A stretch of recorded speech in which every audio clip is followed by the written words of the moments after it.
வணக்கம் மக்களே, நீங்கள் பாரு கேட்குறது முக்கிய கம்பெனினா அங்கே ஹோஸ் இந்த பார்த்துக்கான இன்ட்ரெஸ்டிங்கான சூப்பர் யூனிவர்ஸ் வந்து பார்க்க போகிறோம். நிறைய அப்டேட்ஸ் இருக்குது. ஃபஸ்ட்டு நம்ம டிசி கிட்ட வந்து போயிடலாமா? டிசின்னு சொல்லும்போது பெருசாக எந்த ஒரு அப்டேட்டுமே அவங்க கொடுக்கலங்க, அதான் உண்மை. இந்த வாரம் டிசி சைட்லேருந்து எந்த ஒரு அப்டேட்டுமே வரல. அவங்க கொடுத்த ஒரே ஒரு அப்டேட்னு பார்க்கும்போது த கிரீன் லேண்டன் சீரிஸ்க்கான அந்த ஒர்க் வந்து பார்த்தீங்கன்னா ப்ரீ ப்ரொடக்ஷனில் போயிட்டு இருக்கேன். அதை ஆல்ரெடி கன்ஃபார்ம் பண்ணியிருந்தாங்க. இந்த வாரம் ப்ரொடியூசர்ஸ் அதை இன்னும் கொஞ்சம் அழுத்தி சொல்லியிருந்தாங்க, அவ்வளோதான். அதை தொடர்ந்து அந்த பேட்மேன் படம் இருக்குல்ல, இந்த பென்குயின் அந்த சீரிஸ் ரிலீஸை தொடர்ந்து பேட்மேன் அகைன் ரீரிலீஸ் பண்ண போகிறாங்க.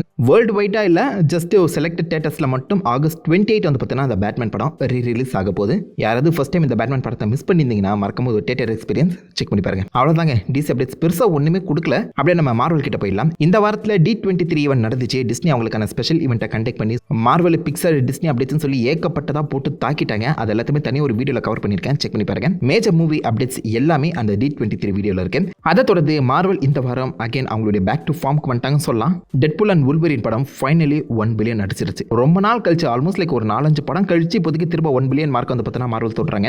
இதுக்கு முன்னாடி ஸ்பைடர்மேன் நோ வே ஹோம் அடிச்சது, அதுக்கப்புறம் இப்போ தான் டெட்பூல் அண்ட் வுல்வரின் அடிக்கிற அந்த சமயத்தில் இதை தொடர்ந்து கண்டிப்பாக நம்ம Ryan Reynolds and Hugh Jackman மார்வலுக்குள்ளே செட்டில் ஆயிடுவாங்க தான் தோணுது.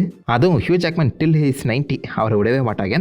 ரையன் ரெனால்ட்ஸ் வந்து பார்த்தீங்கன்னா அப்கமிங் அவெஞ்சர்ஸ் படத்தில் அப்பியர் ஆகிற மாதிரி 2-3 இன்டர்வியூஸில் லைட்டாக டீஸ் பண்ணியிருக்காரு. அண்ட் கெவின் ஃபைகேயுமே பிஜி வெர்ஷன் ஆஃப் இந்த பக்கம் டெட்பூலை கூட்டு வர மாதிரியும் பேசிட்டு இருக்காங்க. ஐ மீன் சோலோ படங்கள் எல்லாமே டெட்பூலுக்கு R-rated தான் வரும். பட் அவர் மற்ற டீம் அப்ஸில் அப்பியர் ஆகும்போது பிஜி வெர்ஷனில் தான் இருப்பார். ஸோ அதையுமே கிட்டத்தட்ட கன்ஃபார்ம் பண்ணிட்டாங்க. ஆப்வியஸாக அவெஞ்சர்ஸ்ங்கிறது ஒரு மிகப்பெரிய ரீச், நிறைய குழந்தைங்க பார்ப்பாங்க. அவங்கள கொண்டு போய் இந்த பக்கம் நம்ம டெட்பூல் கூட ஒன்றா சேர்த்து விட முடியாதுல்ல. பட் எனிவேஸ் டெட்பூலோட 1 பில்லியன் மார்க்கை தொடர்ந்து கண்டிப்பாக அவங்க upcoming Deadpool 4 and possibly team அப்ஸை கூடி சீக்கிரம் அனௌன்ஸ் பண்ணுவாங்கன்னா எதிர்பார்க்கப்படுது.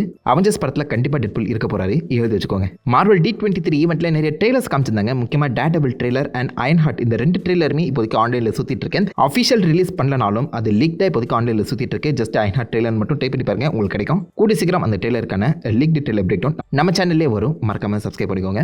பட் டே 1ல மூவிஸ் அண்ட் சீரிஸ் அப்டேட்டை தொடர்ந்து அடுத்த நாள் வந்து பார்த்தீங்கன்னா மார்வல் அனிமேஷன் அப்டேட் வந்து நடந்திருக்கேன். ஸோ அதில் 3 முக்கியமான சீரிஸை பற்றி பேசியிருக்காங்க. ஒன்று ஆப்வியஸாக மார்வல் ஜாம்பிஸ். ஸோ மார்வல் ஜாம்பிஸோட ரிலீஸ் டேட் அவங்க கன்ஃபார்ம் பண்ணல, பட் மார்வல் ஜாம்பிஸ் என்ன மாதிரி இருக்குங்கிறத பற்றி பேசியிருக்காங்க. முக்கியமாக இந்த ஜாம்பிஸ் சீரிஸ் வந்து பார்த்தீங்கன்னா மொத்தம் 4 எபிசோட மட்டும் தான் கண்டெயின் பண்ணியிருக்குமா. ரொம்ப ஷார்ட்டான ஒரு மினி சீரிஸாக தான் இருக்க போதுன்னு சொல்லி கன்ஃபார்ம் ஆகியிருக்கேன். அண்ட் இந்த சீரிஸ் முழுக்கவே R-rated கண்டென்ட் தான் இருக்குங்கிறதுமே கன்ஃபார்ம் பண்ணியிருக்காங்க. டிவி மெச்சூர்டாக இருக்க போது. இப்போ நீங்கள் மார்வல் ஜாம்பிஸ் வாட் இஃப்ல பார்த்துருப்பீங்களா, அந்த ஜாம்பிஸ் எபிசோட் நடந்து 5 வருஷம் கழிச்சு தான் இந்த சீரிஸ் நடக்கிற மாதிரியும் கன்ஃபார்ம் பண்ணியிருக்காங்க. ஸோ டைம் ஜம்ப் இருக்க போது உலகத்தில் இருக்கவங்க எல்லாருமே ஆல்மோஸ்ட் லைக் ஒரு மேட் மேக்ஸ் வைப்ல தான் சுற்றிட்டு இருப்பாங்களா. அதாவது அழிஞ்ச உலகத்தில் நடக்கக்கூடிய ஒரு ஜாம்பி டைப் ஆஃப் ஸ்டோரியை தான் இப்போதைக்கு ப்ரெசென்ட் பண்ண பார்க்குறாங்க போல. ரிலீஸ் விண்டோ இப்போ வரைக்கும் கன்ஃபார்ம் செய்யப்படலை. 2026 எதிர்பார்க்கலாம் சொல்லப்படுது. அது வரைக்கும் காத்திருப்போம். அதை தோணுது வாட் இஃப் சீசன் 3 பற்றி சில விஷயங்களை வந்து கன்ஃபார்ம் பண்ணியிருக்காங்க. 2025 வர மாதிரி பேசப்படுது. அண்ட் இந்த வாட் இஃப் சீசன் 3 தான் வாட் இஃப் சீரிஸோட கடைசி சீசனுங்கிற மாதிரி சொல்கிறாங்க. ஸோ அதுக்கப்புறம் வாட் இஃப் சீரிஸே வராது. இந்த வாட் இஃப் சீசன் 3ல மொத்தம் 8 எபிசோட் இருக்க போதான். அண்ட் இதில் மேஜர் ரோல் ப்ளே பண்ண போகிறது நம்ம மூன் நைட். ஃபைனலி நம்ம தலைவனை ரொம்ப நாள் கழிச்சு இதை திரும்ப வந்து பார்த்தீங்கன்னா சீரிஸில் பார்க்க போகிறோம். மூன் நைட்டும் அயன்மேனும் சம்மந்தப்பட்ட ஒரு எபிசோட் வந்து பார்த்தீங்கன்னா வாட் இஃப் சீசன் 3ல இருக்க போகிறத கன்ஃபார்ம் பண்ணியிருக்காங்க. அதை தொடர்ந்து மூன் நைட் எப்போ லைவ் ஆக்ஷனில் கொண்டு வர போகிறாங்க தெரியல. பட் வாட் இஃப்ல ஒரு மேஜர் ரோல் ப்ளே பண்ணுவாரா. அண்ட் மோஸ்ட்லி மிட் இன்சன்ஸை பேஸ் பண்ணி தான் இந்த வாட் இஃப் சீசன் 3 நகர்ற மாதிரி சொல்லப்படுது. ஹாரர் வைப் நிறைய இருக்குங்கிற மாதிரி பேசுறாங்க. இதுக்கான ட்ரெய்லரை அவங்க பெருசாக எங்கேயுமே டீஸ் பண்ணாத சமயத்தில் இதோட வைப் எப்படி இருக்க போது நம்மளுக்கு தெரியல. பட் கண்டிப்பாக எனக்கு தெரிஞ்சு what if season 2 and season 3 விட இது பெஸ்ட்டாக இருக்கிறதுக்கான வாய்ப்புகள் அதிகம். ஏன்னா ஃபைனல் சீசனை சும்மா விட்டுற மாட்டாங்களே. அதை தொடர்ந்து மார்வல் ஜாம்பிஸுக்குமே இந்த வாட் இஃப் சீசன் 3 ஒரு கனெக்ஷனில் இருக்குங்கிற மாதிரியும் சொல்லப்படுது. வாட் இஃப் ஜாம்பிஸில் வந்து பார்த்தீங்கன்னா நம்ம சாங்சி ஒரு மெயின் ரோல் வந்து பண்ணுவாராம். So Shang Chi and Moon Knight ஒன்றா சேர்ந்து சண்டை போடுற மாதிரி கூட பாசிபிளி வாட் இஃப் சீசன் 3 அமைக்கப்படலாங்க.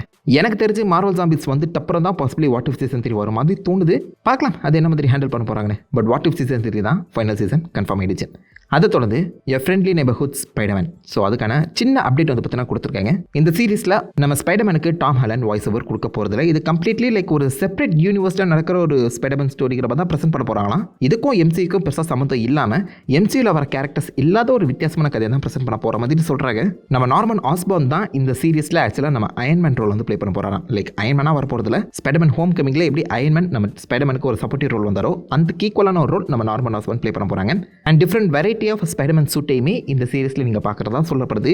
முக்கியமாக ஃபியூச்சர் ஃபவுண்டேஷன் ஸ்பைடர்மேன் வரதுக்கான வாய்ப்புகள் இருக்கான். இதை தான் நம்ம Kevin Feige D23 event attend பண்ணும்போது அந்த கேப்லேயே டீஸ் பண்ணியிருந்தாரு. இந்த கேப்ல நீங்கள் பார்த்தீங்கன்னா ஒரு பக்கம் ஸ்பைடர்மேன், இன்னொரு பக்கம் ஃபியூச்சர் ஃபவுண்டேஷன் ஸ்பைடர்மேனோட அந்த சூட் ரெண்டுமே மர்ஜ் பண்ணி கூட்டு வந்திருக்காங்க. இந்த ஃப்ரெண்ட்லி நெய்பர்ஹுட் ஸ்பைடர்மேன் சீரிஸில் நம்ம ஃபியூச்சர் ஃபவுண்டேஷன் ஸ்பைடர்மேனை ஃபைனலாக பார்க்க போகிறோம். பட் அதுக்கும் ஃபேண்டாஸ்டிக் 4க்கும் லிங்க் இருக்கும். ஸோ பாசிபிளி சொல்ல முடியாது இந்த சீரிஸில் நடக்கிற விஷயங்கள் ஃபேண்டாஸ்டிக் 4 அந்த படம் கூட லிங்க் ஆகிறதுக்கான வாய்ப்புகள் இருக்குது. அந்த யூனிவர்ஸ் ஸ்பைடர்மேனுங்கிற மாதிரி அசால்ட்டாக சொல்லிட்டு போயிடலாம். இதுக்கான ரிலீஸ் விண்டோ கன்ஃபார்ம் செய்யப்படல. பட் அகைன் இது பாசிபிள் பாசிபிளி அடுத்த வருஷம் வரதுக்கான வாய்ப்புகள் அதிகம். டெக்னிக்கலாக இந்த வருஷமே வர வேண்டிய சீரிஸுங்க இது. வாட் இஃப் ஸ்டைல்லே வந்து பார்த்தீங்கன்னா இந்த சீரிஸ் வந்து டெவலப் பண்ணியிருக்காங்களா. டிசம்பர் மாதம் வர வேண்டியது, பாசிபிளி எனக்கு தெரிஞ்சு அடுத்த டிசம்பர் வரதுக்கான வாய்ப்புகள் இருக்கு. ஸோ ஃப்ரெண்ட்லி நெய்பர்ஹுட் ஸ்பைடர்மேன் பற்றின குட்டி அப்டேட்டாக அவங்க கொடுத்துருக்காங்க. இதை தொடர்ந்து ஐஸ் ஆஃப் வக்காண்டா, அதாவது அந்த வக்காண்டா சம்மந்தப்பட்ட அனிமேஷன் சீரிஸை பற்றி அவங்க எங்கேயுமே பேசலையா. மேபி அது ஸ்கிராப் பண்ணிட்டாங்கன்னு நிறைய பேர் சொல்கிறாங்க. பட் அப்படி இருக்க வாய்ப்புகள் கம்மி. மேபி லைக் ப்ரொடக்ஷனில் போயிட்டு இருக்கு போல. அதை ஃபாலோ பண்ணி நம்ம சேனிங் டேட்டமை இப்போ லேட்டஸ்ட்டாக நீங்கள் டெட்புல் அண்ட் வுல்வரினில் வந்து பார்த்தீங்கன்னா கேம்பிட்டாக பார்த்துருப்பீங்க. ஸோ அந்த மனுஷன் எனக்கு தனியாக ஒரு சோலோ படம் கொடுத்தா நல்லாயிருக்கும் அப்படிங்கிற மாதிரி ஓப்பனாகவே பேச ஆரம்பிச்சிருக்காரு. ஸோ அவருக்கு ஒரு படம் வர மாதிரி 10 வருஷத்துக்கு முன்னாடி சொல்லி அவரை கேன்சல் பண்ணியிருந்தாங்க. இப்போதைக்கு திரும்ப அவரை ரீகாஸ்ட் பண்ணியிருக்க அந்த சமயத்தில் ஃபியூச்சர் மார்வல் படங்களை அவர் வந்து யூஸ் பண்ணிக்கிட்டா நல்லாயிருக்கும் தோணுது. அதே மாதிரி சேனிங் டேட்டம் அந்த கேம்பிட் வந்து பார்த்தீங்கன்னா வாய்டுக்குள்ளே சாவலை அவர் தப்பிச்சிருக்காரு. அதேமாதிரி டெட்புல் தான் கன்ஃபார்ம் பண்ணியிருக்காங்க. அந்த காரணத்தினால ஃபியூச்சர் படங்களை நீங்கள் கேம்பிட்டை எதிர்பார்க்கலாம். சோலோ படம் வருமாங்கிறது டவுட் தான். மேபி லைக் ஒரு சீரிஸ் வந்து கொடுத்தா நல்லாயிருக்கும்னு தோணுது. பட் கண்டிப்பாக கேம்பிட் வர போகிறாரு. இன்னும் 2 மாதத்தில் நீங்கள் வெனாம் 3 வெனாம் லாஸ்ட் டான்ஸ் படத்தை பார்த்துடலாம். பட் இன்னும் 2 மாதம் தான் இருக்குது. அந்த சமயத்தில் இந்த படத்துக்கான ரீஷூட் ஒர்க் வந்து பார்த்தீங்கன்னா இப்போதைக்கு போயிட்டுருக்காங்க. எஸ், வெனாம் ரீஷூட் வந்து நடந்துட்டுருக்கேன். அண்ட் ரீஷூட் பிக்சர்ஸில் வந்து பார்த்தீங்கன்னா நம்ம வெனாமாக வர டாம் ஹார்டி ஆக்சுவலாக வயசானவராக காமிக்கப்பட்டிருக்காராம். ஸோ பாசிபிளி எனக்கு தெரிஞ்சு post credit scene reshoots work வந்து போயிட்டுருக்கலாம் நினைக்கிறேன். புது போஸ்ட் கிரெடிட் சீன் ஆட் பண்ண ட்ரை பண்ணுறாங்க போல. ஒரு டைம் ஜம்போட வயசான எடி ப்ராக்கை காமிக்க ட்ரை பண்ணுறாங்க நினைக்கிறேன். வெனாம் லாஸ்ட் டான்ஸ் தான் நம்ம டாம் ஹார்டி எஸ் வெனாமா கடைசியாக பார்க்க போகிற சொல்ல படம்னு சொல்லிட்டு இருந்தாங்க. அந்த ட்ரெயிலர் அப்படியே முடிச்சிருவாங்கன்னு எதிர்பார்த்தா இப்போதைக்கு கண்டினியூ பண்ணுற மாதிரி போஸ்ட் கிரெடிட் சீன் ரீஷூட்லாம் போயிட்டு இருக்கு. என்ன நடக்க போகுதுன்னு தெரியல. இன்னும் 2 மாதம் தாங்க இருக்கு. அதுக்கு நடுவில் வெனாம் ரீஷூட் போயிட்டு இருக்குன்னா இப்போ யோசிச்சு பாருங்களேன் எந்த அளவுக்கு அவங்க ப்ரிப்பேர்டாக இருக்காங்கன்னு. பட் எனிவேஸ் பார்ப்போம். October 24 படம் வருது. அதுக்குள்ள இந்த ரீஷூட்லாம் முடிக்கிறாங்களா இல்லையான்னு. Spider-Man 4க்கான லிங்க்லாம் இருக்கும்னு சொல்லப்படுது. அதெல்லாம் உண்மையை தெரியலங்க. அண்ட் ஃபைனலி ஒரு குட்டி ரூமராக கன்சிடர் பண்ணிக்கோங்க. அவெஞ்சர்ஸ் சீக்ரெட் வார்ஸில் நீங்கள் டாம் க்ரூஸ் வெர்ஷன் ஆஃப் அயன்மேனை பார்க்கறதுக்கான வாய்ப்புகள் இருக்காம். அதுக்கான பேச்சுவார்த்தைகள் நடந்துட்டு இருக்க மாதிரி சொல்கிறாங்க. பட் எனக்கு என்னமோ டவுட்டு தாங்க. இதே மாதிரி தான் என்கேம் அப்பவும் சொல்லப்பட்டிருந்துச்சு. டெட்புல் அப்போ அந்த ஒரு ரூமர் கிளம்பி வந்துச்சு. இப்போதைக்கு ஃபைனலாக சீக்ரெட் வார்ஸில் நம்ம அயன்மேன் டாம் க்ரூஸ் வர போகிற மாதிரி பேசிகிட்டு இருக்காங்க. நடக்கிறதுக்கான வாய்ப்புகள் கம்மி. Like RDJ versus Doctor Doom அப்படிங்கிற ஒரு ஃபைட் வராமல் டாம் க்ரூஸ் வெர்சஸ் டாக்டர் டூம்ங்கிற ஃபைட் நடக்கலாம். அப்பயாச்சும் ரூமர் உண்மையாக ஆகுதா இல்லையான்னு பொறுத்தது பார்ப்போம். இதோட மார்வல் அப்டேட்ஸ் முடியுது அப்படின்னு நம்ம ஹாலிவுட் சைடில் போகும்போது ஜான் விக் சாப்டர் 4 எல்லாருமே பார்த்துருப்பீங்க. ஜான் விக்கோட கதையை முடிச்சு வச்சிட்டாங்க. அதை தொடர்ந்து ஏகப்பட்ட ப்ரீக்வல் சீரிஸ் ரெடி ஆகிட்டு இருந்துச்சு. இப்போ அதை தொடர்ந்து ஜான் விக் சீக்வல் சீரிஸில் வந்து பார்த்தீங்கன்னா நம்ம கியானு ரீவ்ஸ் ரிட்டர்ன் ஆக போகிறாராம். ஜான் விக்கா கிடையாது, ப்ரொடியூசரா. இப்போதைக்கு John Wick under the high table அப்படின்னு சொல்ல போகிற ஒரு தனி ஸ்பின் ஆஃப் சீரிஸில் நம்ம கியானு ரீவ்ஸ் ப்ரொடியூசராக வந்திருக்காரு. இது ஜான் விக் 4க்கு அப்புறம் நடக்கிற கதையாக இருக்க போதான். ஸோ ஜான் விக்கோட யூனிவர்ஸை தொடர்ந்து கண்டினியூ பண்ண போகிறாங்க போல. அண்ட் கியானு ரீவ்ஸ் இப்போதைக்கு அந்த சீரிஸை ப்ரொடியூஸ் பண்ணுற மாதிரி சொல்லப்பட்டிருக்கு. சொல்ல முடியாது ஜான் விக் சாகலை அப்படிங்கிற மாதிரி கூட கதை எழுத பண்ணலாம். பட் ஒரு நல்ல அழகான சென்ட் ஆஃப் அழகான மூவி எண்டிங் வந்து பார்த்தீங்கன்னா கொடுத்துருக்க அந்த சமயத்தில் அதை அப்படியே முடிச்சிடலாம். திரும்ப தொடணுங்கிற அவசியம் இல்லை. ஆல்ரெடி அனாடி ஆர்மஸோட பேலரினா படமே ரொம்ப கிடப்பில் போடப்பட்டிருக்கு. இதில் புது சீரிஸ் வரையா எதோடா சொதப்பாமல் நல்லா இருந்தா சரி. அண்டர் டான் கேம் யாராவது விளையாடி இருக்கீங்களா? இப்போதைக்கு அந்த கேமுக்கான லைவ் ஆக்ஷன் மூவி ஒர்க் ஆரம்பிச்சிட்டாங்க. அதுக்கான ஃபர்ஸ்ட் லுக் கிளாப் போர்டு வந்து பார்த்தீங்கன்னா ரிவீல் ஆகிருக்கு. அண்டர் டானே கிட்டத்தட்ட ஒரு லைவ் ஆக்ஷன் ஃபீல் தாக்க கொடுக்கும். இப்போ அதுக்கே ஒரு லைவ் ஆக்ஷனா? அந்த கதை நல்லா இருக்கும்ல. பார்க்கலாம் லைவ் ஆக்ஷன் அந்த லெவலுக்கு கூட்டு வராங்களா இல்லையானு. பட் மல்டிபிள் எண்டிங் வந்து கொடுத்துருப்பாங்க. லைவ் ஆக்ஷன் வரும்போது அந்த எண்டிங் என்ன மாதிரி அமைக்க போகிறாங்க தெரியல. அண்ட் ஃபைனலி இந்த வர ரிலீஸ் ஆன ட்ரெய்லர்ஸ் படி பார்க்கும்போது ஆல்ரெடி D23 ரிலீஸ் ஆன ட்ரெய்லர்ஸ் பற்றி நான் தனியாக அந்த வீடியோவில் மென்ஷன் பண்ணியிருக்கேன். செக் பண்ணி பாருங்க. அதை தாண்டி ஹவுன்ஸ் ஆஃப் வார் அப்படின்னு சொல்லப்படுற ஒரு ட்ரெய்லர் இல்லை நம்ம ஃப்ராங்க் கிரில்லோ வந்து பார்த்தீங்கன்னா ஒரு ஆர்மி ஸ்பெஷல் ஏஜென்ட்டாக வராரு. இவங்க எல்லாருமே ஹவுன்ஸ்னு சொல்லி பார்த்தீங்கன்னா கூப்பிடுறாங்க. ஸோ கவர்மெண்ட்டே ஒரு கட்டத்தில் இந்த ஹவுன்ஸை எதிரிகளோட இடத்துக்கு அனுப்பி அவங்கள தீர்த்து கட்ட பிளான் பண்ணுறாங்க. பட் அந்த ஹவுன்ஸில் ஃப்ராங்க் கிரில்லோ மட்டும் ரிட்டர்ன் ஆகி எதுக்கு இந்த பிளான் பண்ணாங்க, எதுக்கு எங்களை பழி வாங்கினாங்கன்னு சொல்லி அதை உண்மைகளை கண்டுபிடிச்சு அந்த ஆர்கனைசேஷனையே எதிர்த்து நிற்கிற மாதிரி ஒரு கதை. ட்ரெயிலர் கொஞ்சம் ஃபன்னாக தான் இருக்குது. உங்களுக்கு ஆர்மி சம்மந்தப்பட்ட படங்கள்லாம் பிடிக்கும்னா மறக்காம அந்த Hounds of War trailer check பண்ணி பாருங்க.